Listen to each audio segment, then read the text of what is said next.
gì ạ? Xong chưa không? Lightning là gì ạ? Lightning là sấm sét. Lightning, sấm sét.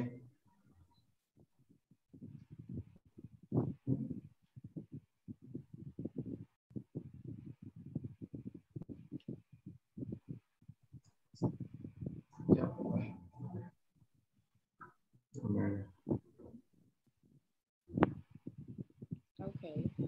Đấy.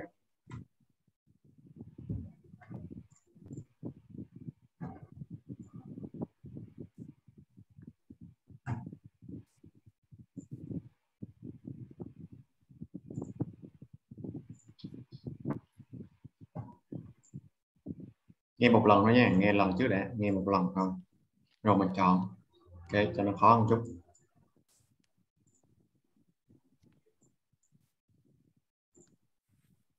Now we are ready to start. Listen carefully. You will hear. Nó không cho đọc với con.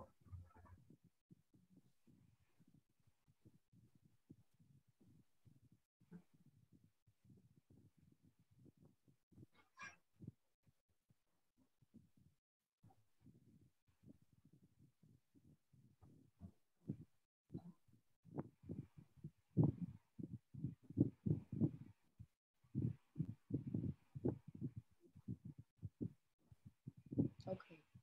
Okay. Hear each recording twice. 1. Where is the station? Excuse me, can you tell us the way to the station? Take the second on the right, and it's at the end of that road. We'll hear each recording twice. 1. Where is the station? Excuse me, can you tell us the way to the station?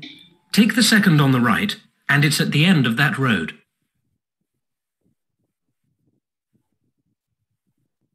Now listen again. Excuse me, can you tell us the way to the station? Take the second. Dàn câu nào? B. B, very good. Second on the right. Have you used my calculator? Yes. Can't you find it? I put it back on the desk. Where? Next to the lamp, I think. No, wait a minute. It's on that pile of books.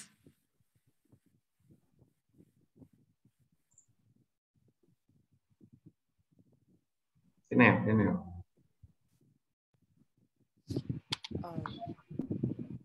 Nghe lại. Now listen again. Have you used my calculator? Yes. Can't you find it? I put it back on the desk. Where? Next to the lamp, I think. No, wait a minute. It's on that pile of books. It's on C. On that pile of books. Okay.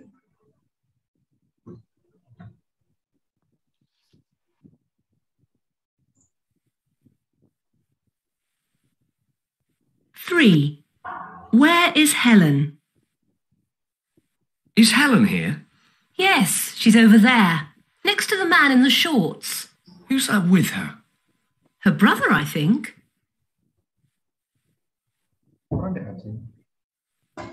Now listen again. B. Wait. Is Helen here? Yes, she's over there, next to the man in the shorts. Who's that with her? Her brother, I think. Hai người mà. Sai á. Cái này có gì đánh sai á. Có hai người mà. Okay. 4. Which building was hit by lightning? Did you hear the storm last night? Of course. It was right over our apartment and seemed to hit something near the hotel. Yes, the factory near the church was hit by lightning.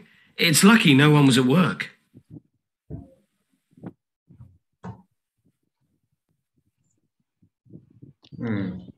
Đúng. Được không? Cái này được không? Lại không? Có lại. Quốc nha, có cái là quốc. Now listen again. Did you hear the storm last night? Of course. It was right over our apartment and seemed to hit something near the hotel. Yes, the factory near the church was hit by lightning. It's lucky no one was at work. Bì. Vì đúng rồi, factory.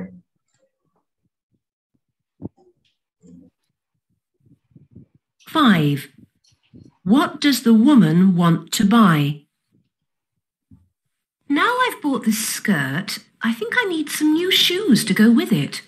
Can't you wear your boots? No, they're too old. I think it would look better with flat shoes. Come on then. Let's try that shop over the road. C, flat shoe.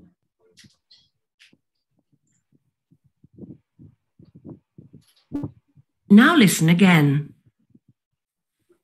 Now I've bought this skirt, I think I need some new shoes to go with it. Oh, they're... Come on then. Let's try that shop over the road.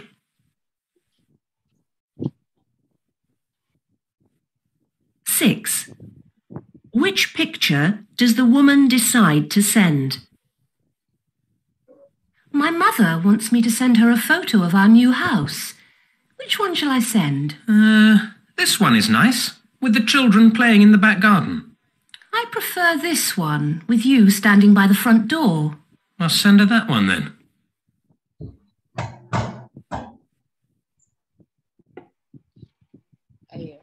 A, mời A.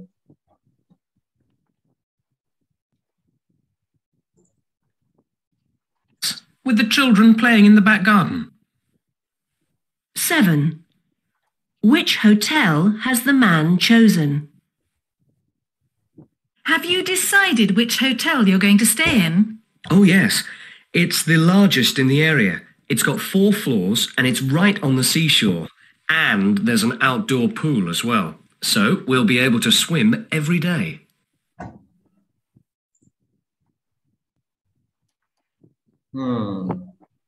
C, C đúng không? Good. Ráng làm thêm 2 phần nữa đi.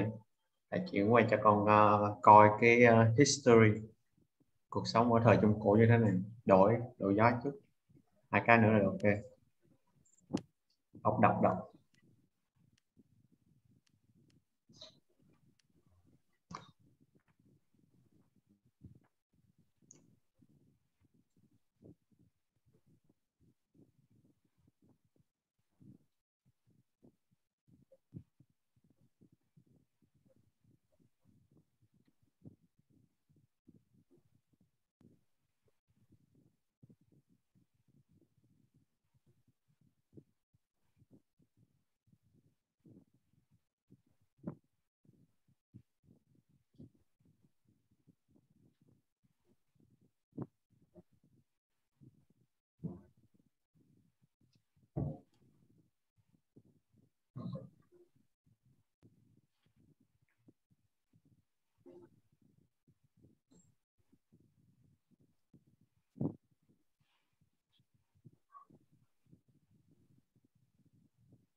Good to go. Okay. Now turn to part 2, questions 8 to 13. You will hear a radio interview with a man who works on an international camp. For each question, put a tick in the correct box. You now have 45 seconds to look at the questions for part 2.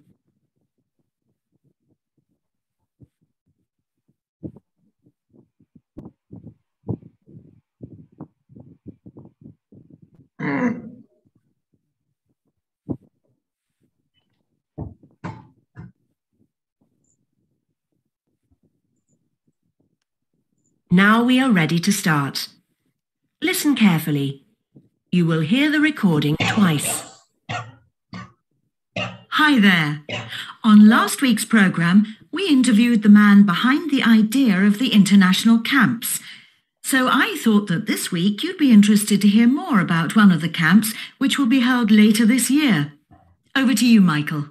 Thank you.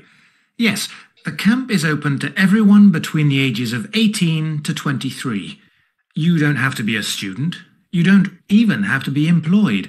But you must be able to speak one foreign language in addition to your mother tongue. OK. And what about accommodation?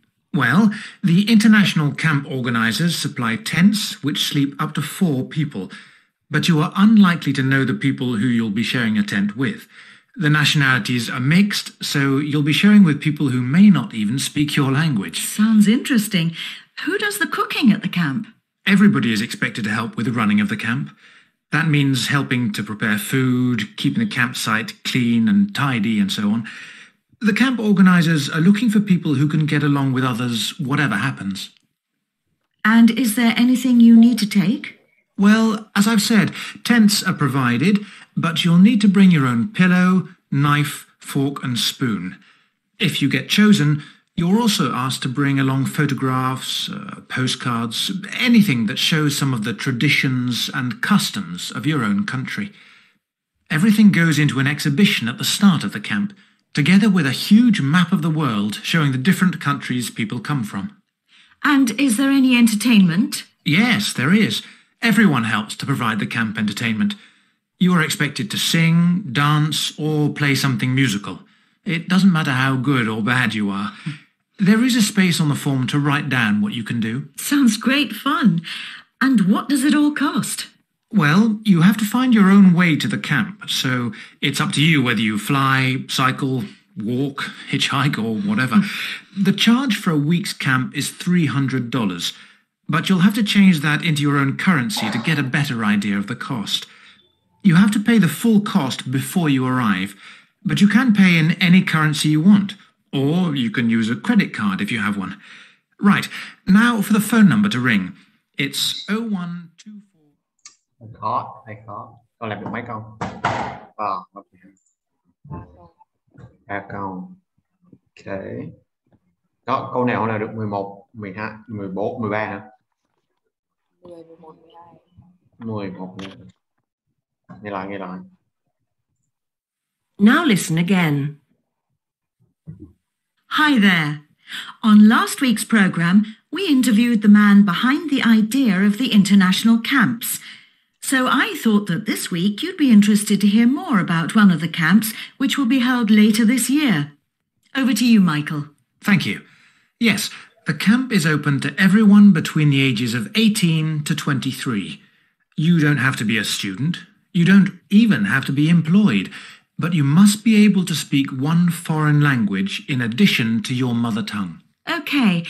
And what about accommodation? Well, the international camp organisers supply tents which sleep up to 4 people, but you are unlikely to know the people who you'll be sharing a tent with. The nationalities are mixed, so you'll be sharing with people who may not even speak your language. Sounds interesting. Who does the cooking at the camp? Everybody is expected to help with the running of the camp. That means helping to prepare food, keeping the campsite clean and tidy, and so on. The camp organisers are looking for people who can get along with others, whatever happens. And is there anything you need to take? Well, as I've said, tents are provided, but you'll need to bring your own pillow, knife, fork and spoon. If you get chosen, you're also asked to bring along photographs, postcards, anything that shows some of the traditions and customs of your own country. Everything goes into an exhibition at the start of the camp, together with a huge map of the world showing the different countries people come from. And is there any entertainment? Yes, there is. Everyone helps to provide the camp entertainment. You are expected to sing, dance, or play something musical. It doesn't matter how good or bad you are. There is a space on the form to write down what you can do. Sounds great fun. And what does it all cost? Well, you have to find your own way to the camp, so it's up to you whether you fly, cycle, walk, hitchhike or whatever. The charge for a week's camp is $300, but you'll have to change that into your own currency to get a better idea of the cost. You have to pay the full cost before you arrive, But you can pay in any currency you want, or you can use a credit card if you have one. Right, now for the phone number to ring. It's 01... International camp.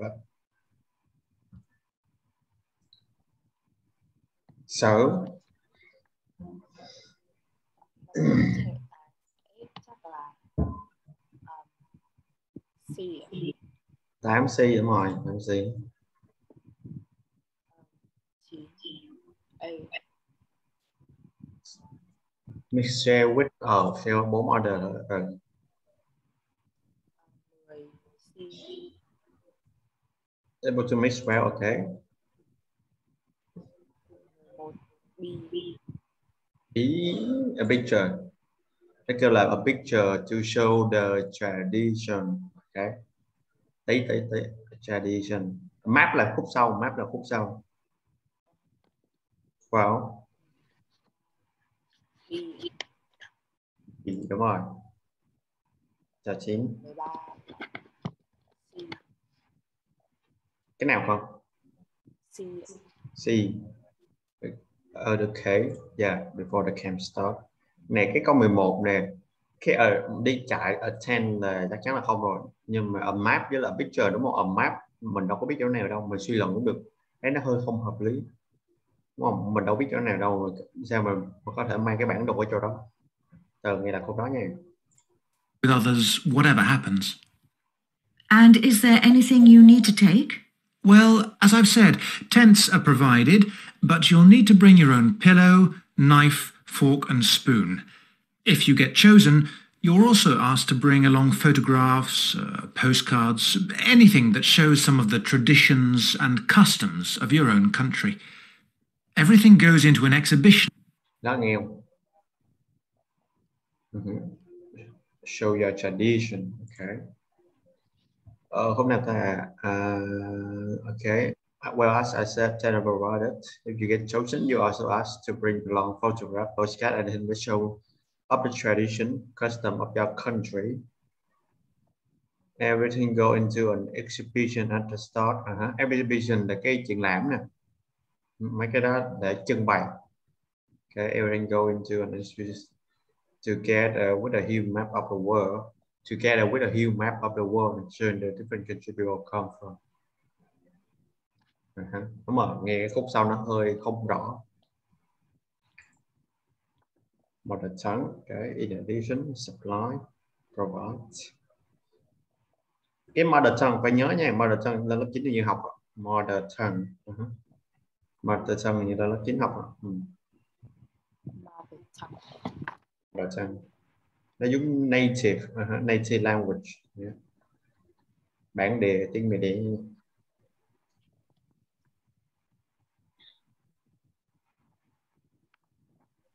In addition, supply, okay, provide.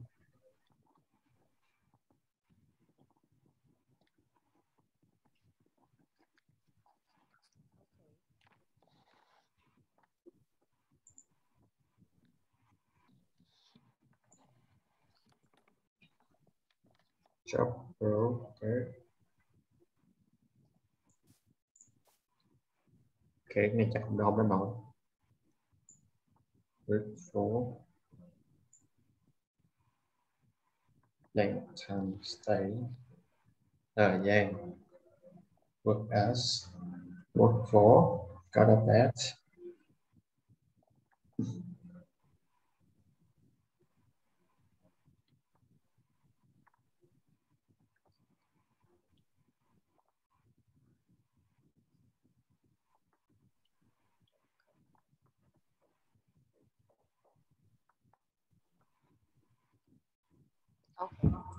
Okay.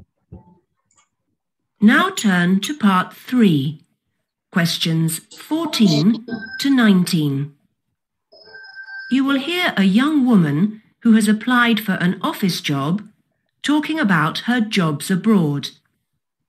For each question, fill in the missing information in the numbered space. You now have 20 seconds to look at part 3.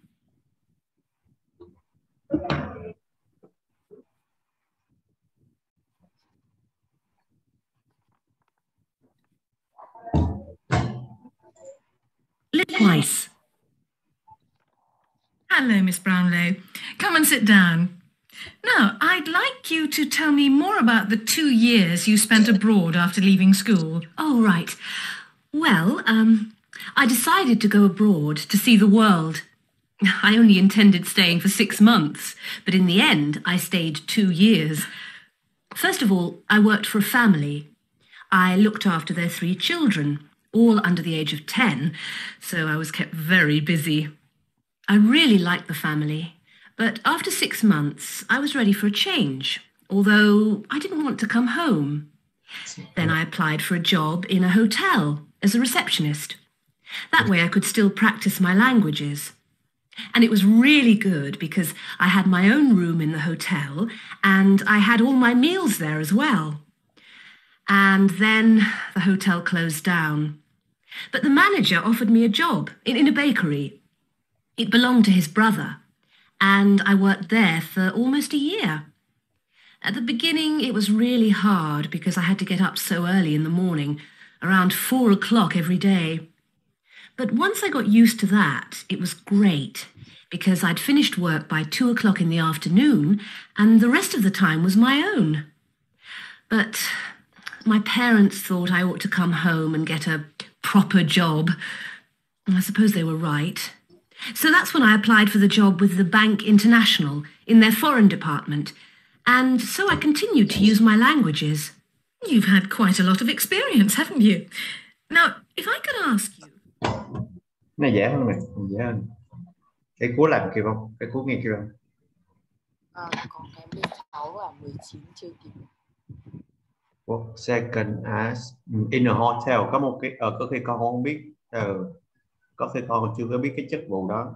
Lễ tân lễ gì? Đó lý do vì sao con không biết. Cái 19 có một cái là thầy nghĩ con nghe kịp á. Nghe lại 19 nha. I suppose they were right. So that's when I applied for the job with the Bank International in their foreign department. And so I continued to use my languages. You've had quite a...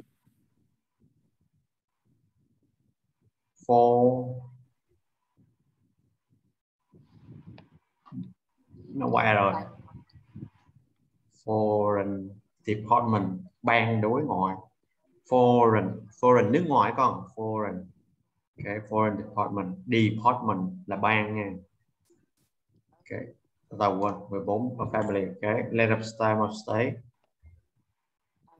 6 months. 6 months. Okay. Second job what? Receptionist nha. Đã tầng ghi vô.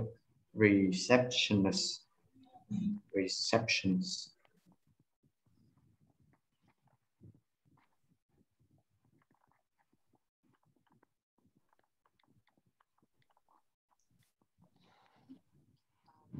Vậy là 4 o'clock. Work for you. Work for bakery.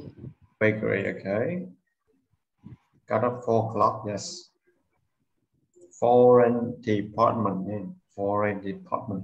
Lưu ý cái department này sau này mấy công việc đó, nó sẽ liên quan đến department, mấy vị trí, mấy phòng ban. Vị trí này office manager, ok. Ok, được rồi. Để qua cái phần này, thầy nghĩ cái này cũng khá là hay.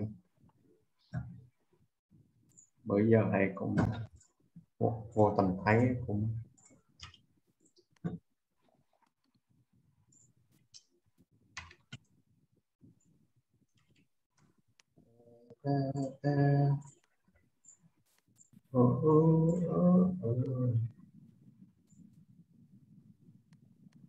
probably not.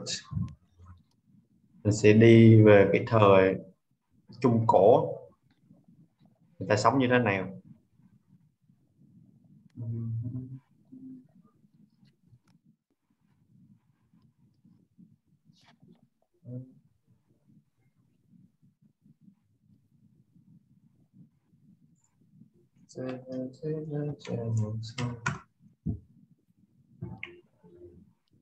Medieval.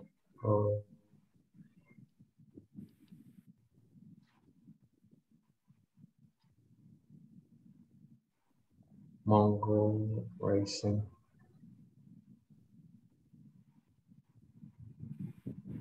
con có muốn coi Ai Cập không? Ancient Egypt hay là thời mà châu Âu giống như thời Rome á con? Không biết ông thời mà hay coi trong phim á, mấy thời mà Pháp nè, cái nào con? Rome đúng không? Hai chim Rome đây nè, năm Nazi history, quay không phải. What it's like to live during its golden age? Thời kỳ vàng luôn rồi.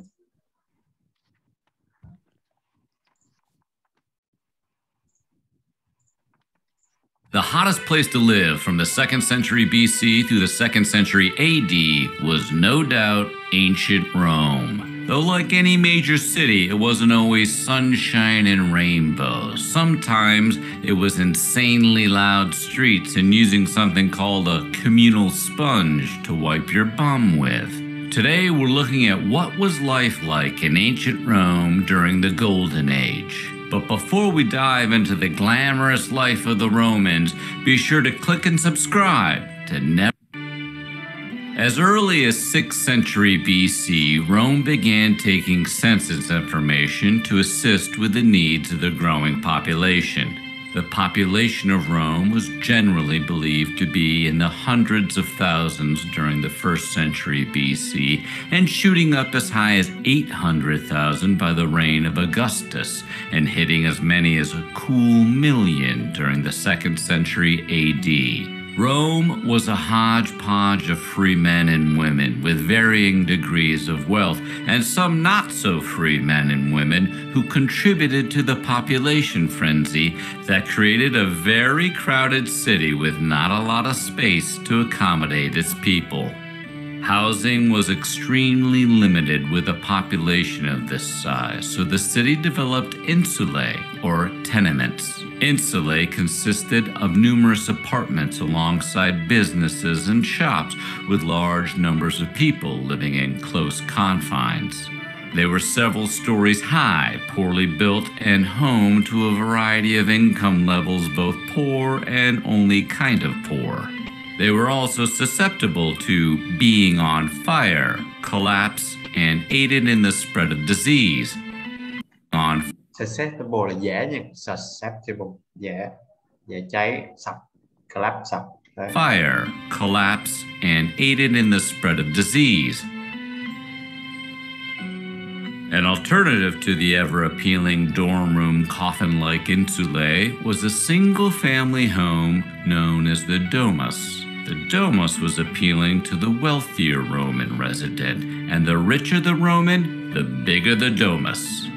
Domus featured 1 or 2 stories with reception halls, living rooms or atria, several bedrooms, dining rooms, a kitchen, and bathroom-adjoined outdoor spaces for relaxing. Larger houses might contain several bathrooms and even private baths.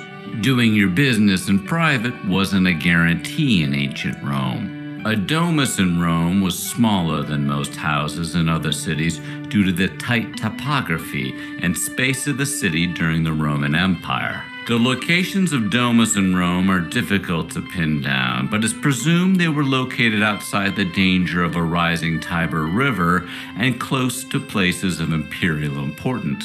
Domus could span an entire city block, and unlike the poorly constructed hobo shanties of the very safe-sounding insulae, were standalone structures that didn't face crowded Roman streets directly. As mentioned previously, bathing and cleanliness of Rome were slightly less conventional than what we're used to in modern times. Everyone from slaves to Roman emperors visited the public baths in the city. Called thermae by the 1st century BC, public baths included hot and cold rooms with pools, steam rooms, and dry heat rooms where people could clean themselves, carry out business transactions, and socialize. The public baths were co-ed until the practice of intergender mingling in public baths were co-ed until the practice of intergender mingling. Okay, intergender. Có 2 giới luôn á, nhiều giới, inter là nhiều. Okay. Mingling là trộn chung nó. In public baths was forbidden by Emperor Hadrian, a frequent patron of public baths himself in 2nd century AD. Hadrian famously gave a veteran he saw one of his own slaves to perform the duty. The honor of scraping oil off a human body, normally done with a striggle, belonged to servants for the wealthy people, while poor trash people had to scrape the oil off their own garbage bodies. The number of baths in Rome increased from 1st century BC through the 5th century AD and got even more fancy with the addition of fountains and gymnasias. By 400 AD, it is estimated 800 to 900 public baths were getting weird in Rome. Emperors such as Trajan, Caracalla, and Diocletian gifted Rome elaborate baths that could serve thousands of Romans at one time. Diocletian built the largest, a structure with massive pools lined with marble-clad walls and granite columns. The task of washing clothes in Rome fell to the fuller, who provided an essential service to Romans since most didn't wash their own clothes. Without the benefits and later internet hilarity of Tide Pods, fullers got creative in finding ways to bleach linens and wool garments. Urine. Nước tiểu. Both animal urine and human urine contain the cleaning agent ammonia. Pee would be diluted with water, thrown into a vat, and fullers would stomp around in the bucket like Lucille Ball did with grapes, only... Lấy chân dặm đó con. Quăng vô rồi lấy chân dặm. Quăng vô thau nước á, pha loãng lấy chân dặm. Giống như ta dặm nho. Not funny and very gross. By the late 1st century AD, urine became a valuable commodity. So much so, Emperor Vespasian put a tax on urine collected in public. This didn't set well with Vespasian's son, Titus, who didn't think it was super cool for his dad to collect taxes on public conveniences. Vespasian responded by waving a piece of money from the first payment to his son's nose and asked whether its odor was offensive to him. When Titus said no, he replied, "Yet it comes from urine." Ancient Rome had a reputation for stellar street design for good reason. While most planned cities had patterned streets, unplanned cities could delve into chaos, even if roads were generally well constructed. Roads linked areas through the empire in Rome, including the Via Appia, which ran for more than 130 Roman miles across the Italian peninsula. While Rome had paved streets that allowed for drainage, the frequent use of chariots and other wheeled vehicles caused a ruckus of epic proportions. Julius Caesar himself, in the 1st century BC, made it illegal for wheelie traffic to enter the downtown area of Rome during the day. While the noise was reduced during daytime hours, it only succeeded in turning nighttime into a calamity of noise. Calamity of noise. Thì gọi là một cái gì? Disaster đúng không? Bởi vì không cho đi vào buổi sáng đúng không? Okay. Thì không cho đi buổi sáng, đương nhiên nó sẽ đi vào buổi tối. Rất là ồn vào buổi tối. Okay. Calamity of noise. Calamity là thiên tai. Cách nói là nó rất là ồn. Cực kỳ ồn. Đó. Overcrowding and traffic both contributed to constant racket in the streets that made peaceful sleep damn near impossible. Ancient Rome, with an elaborate system of aqueducts and sewers, had running water in their homes and public places, making them pretty sophisticated, all things considered. The Cloaca Maxima, or main sewer, collected water from around the city and channeled it back into the Tiber River. By the 3rd century AD, they turned the open channel into a closed tunnel that collected water from public baths and latrines and got the town's sewage the hell out of Rome. Before iPhones, people used to connect with one another face to face. And what better time to have a conversation with a neighbor than when you're doing your business? At public latrines, there were multiple holes for men and women to relieve themselves with wild abandon, and wealthier Romans would have latrines in their home. Nhà vệ sinh đó con, latrine nãy giờ là nhà vệ sinh đó. Hồi xưa người ta đi chung với nhau. With one or two holes. In public latrines, human waste would dump out into the running water below. But with little ventilation and communal sponges for toilet paper, the smelling situation in Rome sounds less than desirable. In lieu of doing fun things like watching Netflix until bedtime at 8 p.m., Romans had all sorts of ways to spend their leisure time and keep themselves entertained. The Colosseum, which we did a video on, hosted gladiator combat for an exciting but bloody way to pass the time. Rome was home to theaters of varying sizes that were often modeled after Greek buildings, with tiered seating and awnings to block out the weather conditions. Smaller theaters existed during this time period, but were mostly for musical performances, with larger theaters being reserved for stage productions.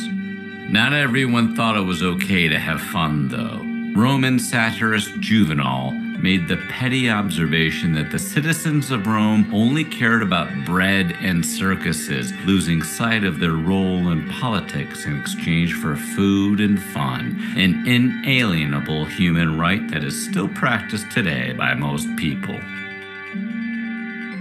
Before it became a big deal for wealthy B-list celebrities to buy their children's way into fancy colleges, the Romans were trailblazing the premise of wealthier people receiving a better education than their poor counterparts.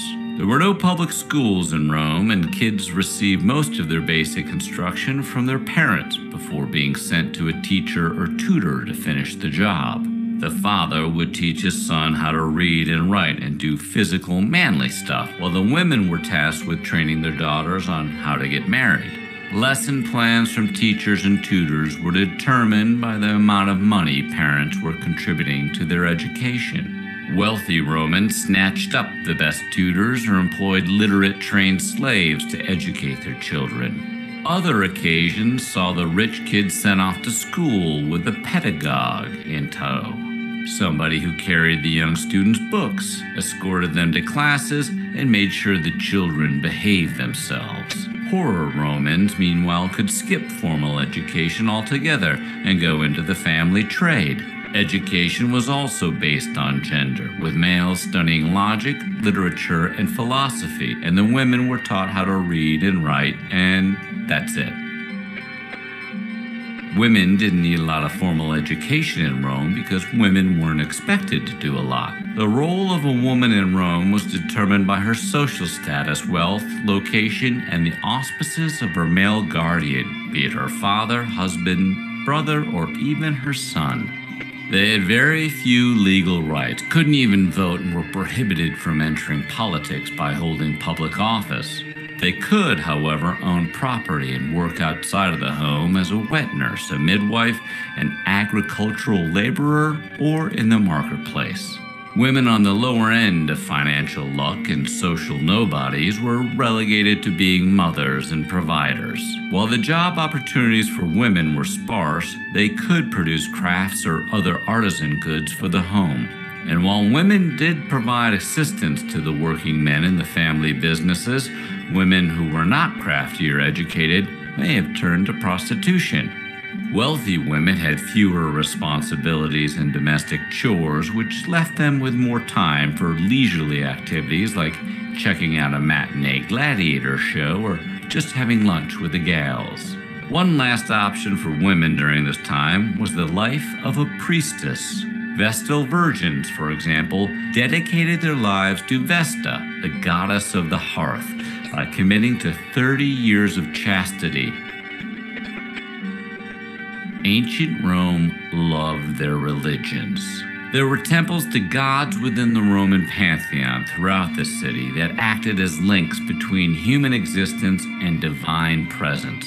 The Temple of Mars Ultor was built to honor Augustus and his military success with the assistance of Mars himself. Temples honoring Venus and Jupiter served as political and religious centers, with Jupiter going through several restorations in the first centuries due to its importance within the Roman state religion. Household gods called Pane oversaw the kitchen and home. making it a safe and abundant space.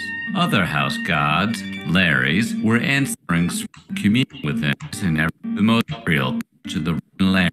With the establishment of thầy nghĩ vô đó được rồi. Bởi vì cái này nãy giờ cũng qua tôn giáo không? Thầy nghe còn không hiểu luôn á. Okay.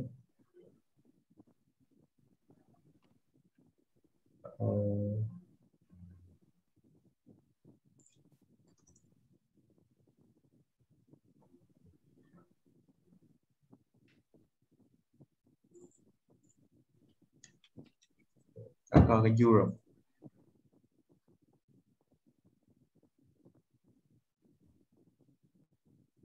Colonial, industrial.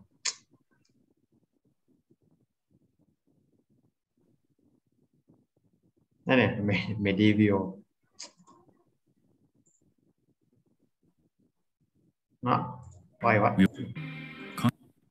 Nói chung là vệ sinh đó thời đó giống như cái hồi room chị, cứ đi chung với nhau. Đó là có một mấy cái tòa lâu đài thầy đang kiếm mà không thấy. Movies and TV have made life in a castle look like an episode of MTV Cribs. Provided you're one of the nobles, but it wasn't all feasts and festivals. Castles were dark, dank, smelly fortresses loaded with vermin and disease. Today we're exploring what life was really like in a medieval castle. If you were one of the lucky ruling class, you got to indulge in rich wine and the occasional hot bath. For the most part, there wasn't too fast. Much comfort or relaxation to be found outside of going to church and torturing an enemy to death. Before we get started, be sure to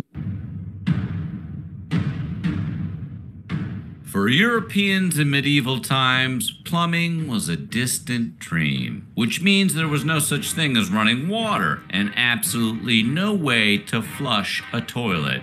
Waste just collected in a big cesspool beneath the toilets, essentially making every castle a giant porta potty. Now picture that porta potty on the hottest day of the summer.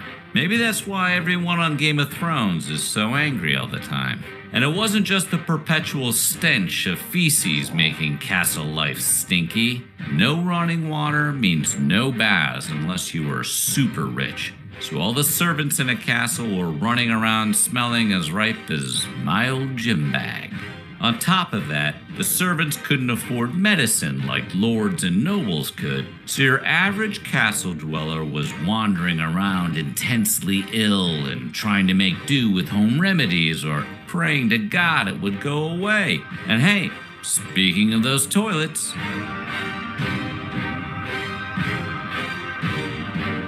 privacy wasn't really a thing in castles unless you owned the place. So when you had to run off to the bathroom to do your necessaries, you'd be doing it on a long wooden bench with several holes cut into it in full view of your friends, co-workers, and really anyone else who happened to walk by. Again, there was no flushing, so your business would just drop down into a gigantic pit of horrors inside the castle. And let's hope you never accidentally dropped your wagon keys in there, because you might as well be throwing it into a septic volcano.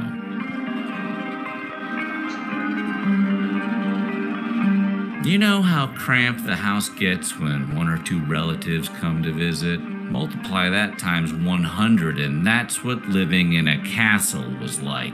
Castles required dozens of servants just to maintain the day-to-day workings, not to mention the several generations of the lord and lady's families living there, and all of their personal servants and attendants.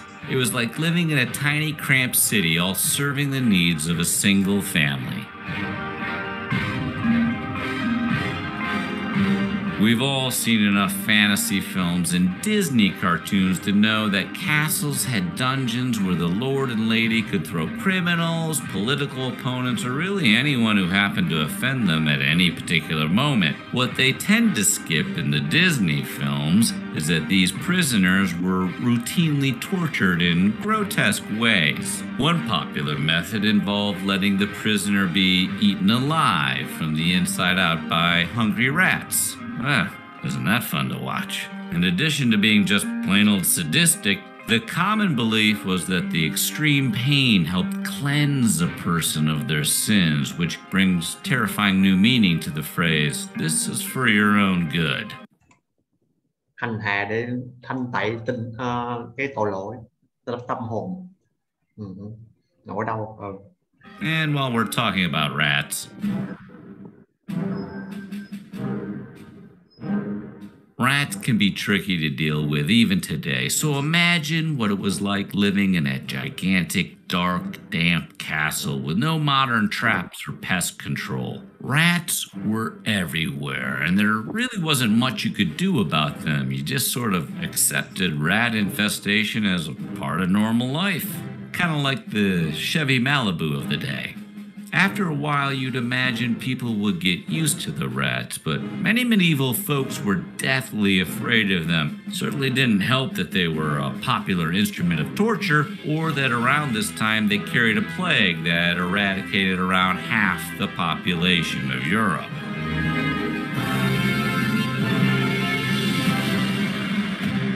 At this point, it should come as no surprise that castle-dwelling folk like to stay sauced. Because the best way to get through a day inside an overcrowded, poo-smelling house of rat torture was with a mug of ale firmly in hand.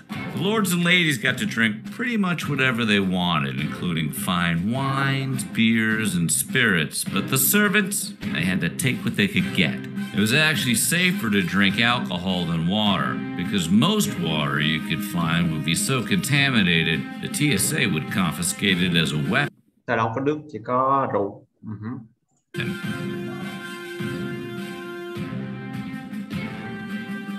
With all that drinking going on, you'd assume that most people in a castle wouldn't drag themselves out of bed until at least noon.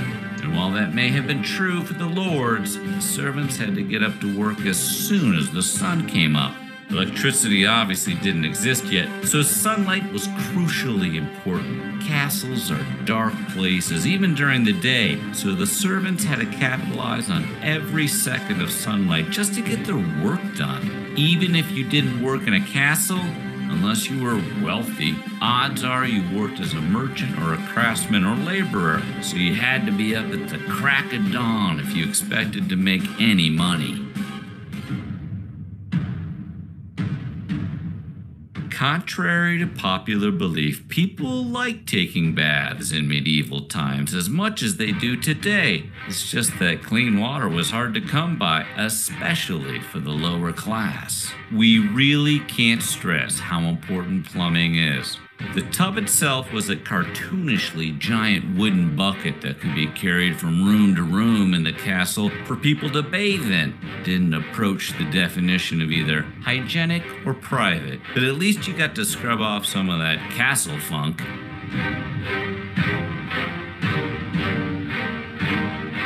Castles were essentially giant basements with nothing in the way of insulation. They were designed primarily as fortresses rather than dwellings, so everything was made of cold stone, and what few windows there were didn't let in much sunlight. The lords and ladies would have the nicer rooms with fireplaces and windows, but the servants' quarters were often located in the lower interior of the castles. Frigid, lightless warrens that were breeding grounds for diseases that thrive in the damp cold. At that point, I think I'd rather sleep outside.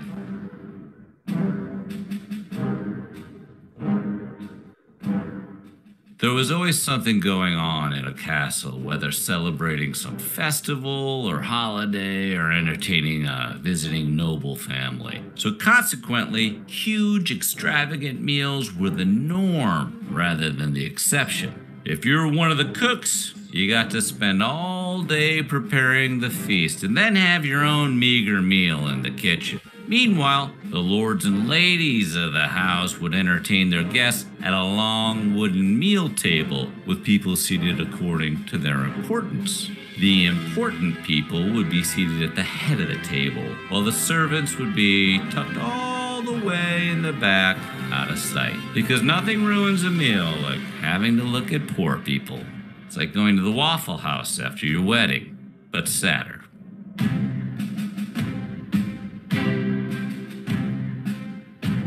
Meals were taken in the great hall of a castle, and as we mentioned, you were seated in the hall according to your status, but your status didn't only affect where you got to sit, it also determined what you got to eat.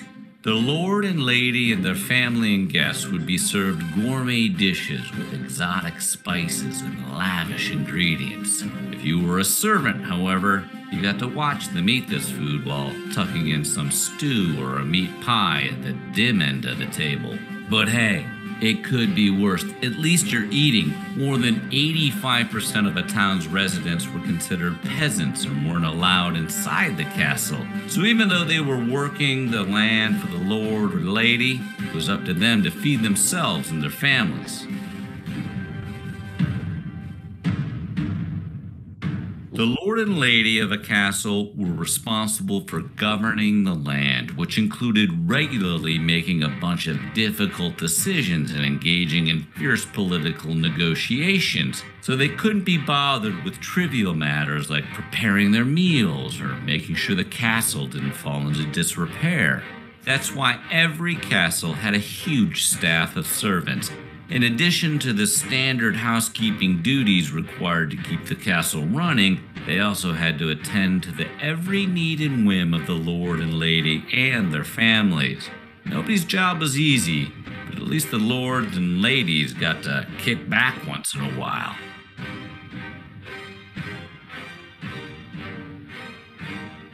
As we've established by now, castles were essentially reeky stone garbage heaps. Part of the never-ending effort to keep the castle relatively clean was the spreading of rushes, reeds, and herbs across the floor. The plants would absorb the unsightly spills and hopefully cover up some of the more unbearable stenches. Switching out the old rushes for clean ones was not unlike moving a body, as beer, grease, fragments, bones, spittle, excrements of dogs and cats, and everything that is nasty would be revealed. Basically, wherever you went in the castle, you were walking on a layer of barely concealed filth. Sounds like my college dorm room. In the time before microwaves, George Foreman grills, and sur la table, all cooking was done over open flames, which can be a problem if you're cooking in a building full of timber and hay. In the first half of the Middle Ages, most kitchens were built out of wood for reasons that history has not yet adequately explained. Consequently, your entire kitchen catching fire over a stray ember from today's lunch service was a constant possibility. Everyone and everything were flame broiled. It wasn't until later that stone became the building material of choice and hearths were constructed to keep cook fires contained. Oh, OSHA just liked this video. Ok, khúc này là về tôn giáo không? Ok. Ở đây là đó. Dơ là chính, phần đó là rất là dơ với lại lành đẹp. Dơ lành nghĩa là chính. Nói chung cũng không có nhiều phim đâu, ghê lắm, không có nước sạch là thấy vệ sinh nữa. Phải coi một lần nữa, trước thầy coi lần mới sợ. Ok, ở đây thôi. See you next week. Tôi là hồi nãy mấy giờ mình hay gặp cái từ the well là okay. Nhớ nha, người sống á, the welling, sống nè, người sống, the well là người sống, the welling, sống giống như to live, ok, đó, người dân, cư dân, ok, có từ đó mình nãy giờ mình gặp nhiều, dễ nhớ, ok, goodbye, okay, see you next week.